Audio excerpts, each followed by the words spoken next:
Midi Tennis, ça commence maintenant.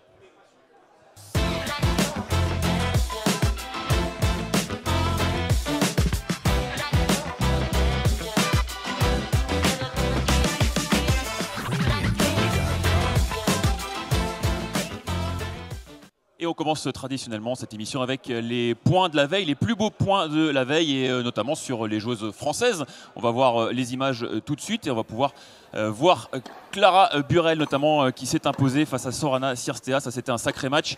Belle performance de Clara Burel. Ouais. Voilà, qui très va belle s'imposer. performance. En tout cas, ça lui fait du bien de gagner ce tour-là, et puis pour pouvoir peut-être déclencher quelque chose et aller plus loin. Très très belle balle de match avec ces petites amorties là.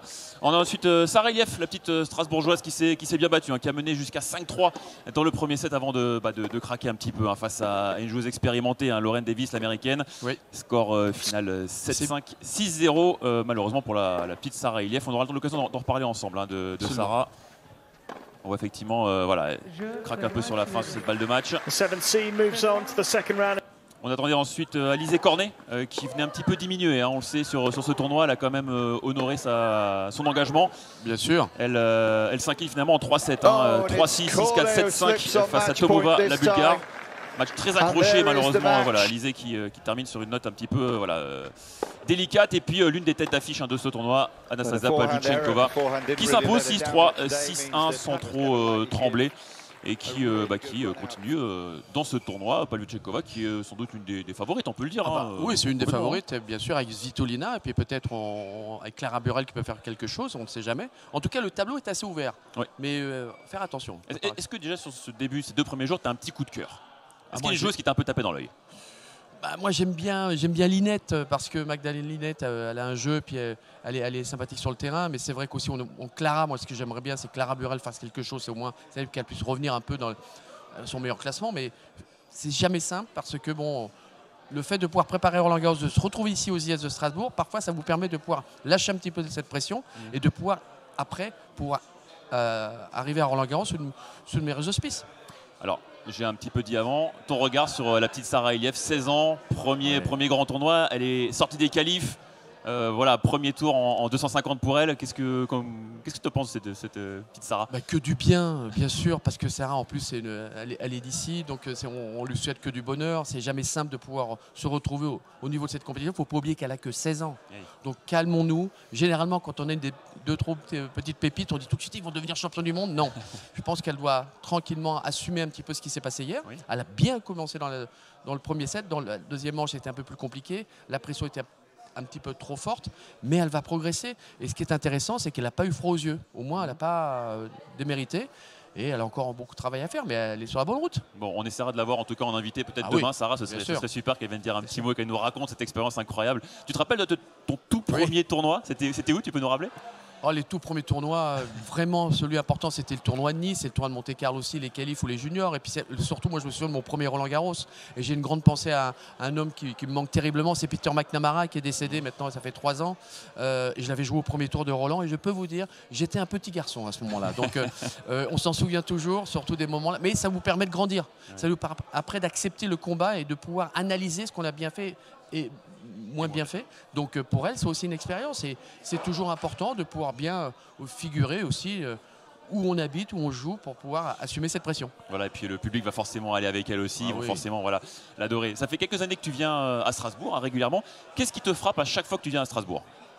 Toute l'organisation que met en place, que ce soit Denis, je le connais depuis des années, que ce soit aussi Christophe, Charles qui fait beaucoup, c'est avec qui c'est avec Top Music, que ce soit tout l'organisateur, et aussi à chaque fois j'oublie son prénom, qui est associé à Denis pendant. Pardon. Jérôme. Oui. Et donc vous faites un travail extraordinaire. Ce que j'aime, c'est beaucoup cette évolution du tournoi. On a pu voir au village, vraiment, c'est à la fois plus dense, mais à la fois plus écarté. Donc on peut vraiment partager ces moments-là. Le central a beaucoup évolué. Et merci à Denis et merci à vous tous. Enfin, on a compris qu'il fallait mettre les loges en haut et pouvoir faire partager ces moments-là avec le public qui soit vraiment près des joueuses. Ça, c'est très important. Et le tennis féminin évolue.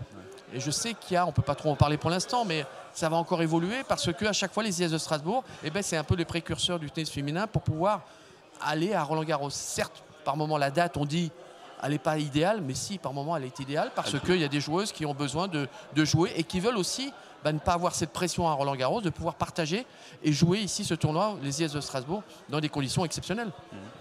Et c'est vrai qu'ils sont très pointilleux au niveau de l'organisation, ils ne laissent rien au hasard et chaque année il y a cette volonté de faire progresser encore une fois ce tournoi, quoi. Vous savez, dans le sport de haut niveau et même dans l'organisation, c'est important de se remettre en question. On est toujours à la recherche de la perfection. C'est un peu aussi comme une Formule 1.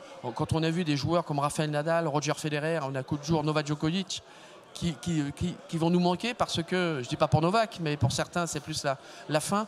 Mais chaque année, ils étaient à la recherche. Ils travaillaient techniquement, physiquement pour pouvoir encore plus performants. Organiser un événement comme celui-ci, je peux vous dire que ce n'est pas si évident que ça. Il faut aussi faire plaisir aux partenaires, il faut faire plaisir aussi à toute l'organisation, et remercier les bénévoles, remercier les gens qui sont là pour mettre en valeur le tournoi et aussi le transport. On a la chance d'avoir vous avez la chance d'avoir de beaux partenaires. Donc tout ça, ça ne se fait pas en un claquement de doigts. C'est une organisation qui est tout au long de l'année de pouvoir aussi satisfaire tout le monde. Et c'est pas simple. Et c'est pas simple. Ce genre de tournoi, c'est aussi l'occasion, on l'a dit avec Sarah, de favoriser un petit peu aussi les joueuses françaises, certaines jeunes, parfois aussi leur donner un peu le pied à l'étrier. On a déjà parlé dans un petit creux de la vague dans le sillage de Caroline Garcia, qui est aujourd'hui la vraie locomotive. Qui tu vois, toi, prendre la relève? Qui tu attends maintenant pour passer ce cap? Tu parlais de Clara Burel tout à l'heure. Est-ce que ça fait partie de ces joueuses-là qui doivent maintenant franchir un palier? Alors attention, qui doivent maintenant, je pense que c'est plutôt, c'est pas si simple que ça, c'est pour assumer la pression, assumer la responsabilité de devenir maintenant un leader dans le tennis féminin, c'est-à-dire qu'il y a des moments où il faut l'accepter cette pression. Donc ça met un certain temps. Il est vrai que peut-être dans le tennis féminin, c'est encore plus difficile parce que l'émotion est encore plus forte. Mais ça n'empêche pas que aussi dans le tennis masculin, on est aussi à la recherche d'un leader. Oui. On a la chance d'avoir Caroline Garcia qui nous donne beaucoup de satisfaction, qui est en ce moment un petit peu aussi elle, à la recherche d'une autre performance. Donc ce qui est important, c'est de Clara aussi a prouvé qu'elle était capable de faire quelque chose, Clara Burel, mais après il faut assumer. Oui. Donc assumer, c'est aussi faire de bons choix, aller dans une autre direction par moment avec d'autres partenaires, avec d'autres aussi entraîneurs pour pouvoir progresser. Et c'est là qui est le plus dur. C'est de pouvoir, alors vous allez me dire, oui, elles ont déjà été dans les 30, 40 ou dans les 5, 6 meilleures joueuses du monde comme Caroline.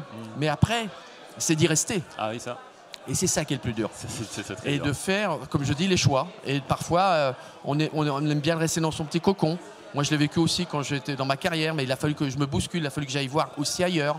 Je pense qu'aujourd'hui, on doit encore regarder ce qui se passe sur le trottoir d'en face, comment ça fonctionne, qu'est-ce qu'ils font de mieux que nous, même si nous avons la chance d'avoir des tournois en France et Roland-Garros qui nous permettent de pouvoir aussi grandir, mais tous les efforts que peuvent faire comme ce tournoi ici, les IS de Strasbourg, toute l'organisation, c'est exceptionnel pour nous, joueurs de français et joueuses françaises, parce que on est à la maison. Mais il faut l'utiliser tout ça. Et avoir cette pression, c'est pas si simple à gérer. Il faut parfois être aidé. Bon, une dernière petite question. Bien évidemment, Roland Garros approche. Je te demande de te mouiller. Un favori et une favorite pour Roland Garros? Le favori chez les hommes, on va dire Alcaraz. Même si on a Daniil Medvedev qui vient de gagner Rome. Ça va être un Roland Garros assez intéressant. Assez ouvert. Très ouvert. Je sens bien un petit Casper Ruud, tu vois. Gasper Ruud aussi impressionnant parce qu'il a été quand même capable de passer un niveau supérieur. Après, chez les femmes, c'est assez ouvert aussi. Parce que souvent, on n'a pas vraiment une joueuse qui va dominer. Si, bien sûr, on a Swiatek, mais qui était un peu blessée, donc on va voir un petit peu ce qu'elle va faire. Mais c'est assez ouvert et il y a peut-être certainement une opportunité pour une joueuse encore de faire quelque chose.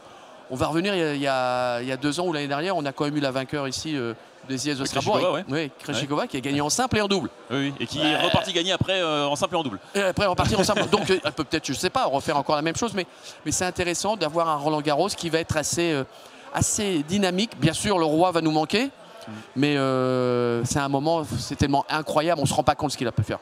Alors maintenant, peut-être encore un Espagnol, on ne sait pas, on verra. Et on verra. Écoute, merci beaucoup Henri d'être venu sur le plateau de Midi Tennis. Amuse-toi bien, aux IS comme à Roland Garros. Avec plaisir. Et puis on se retrouvera prochainement, sans doute, au détour d'une conversation.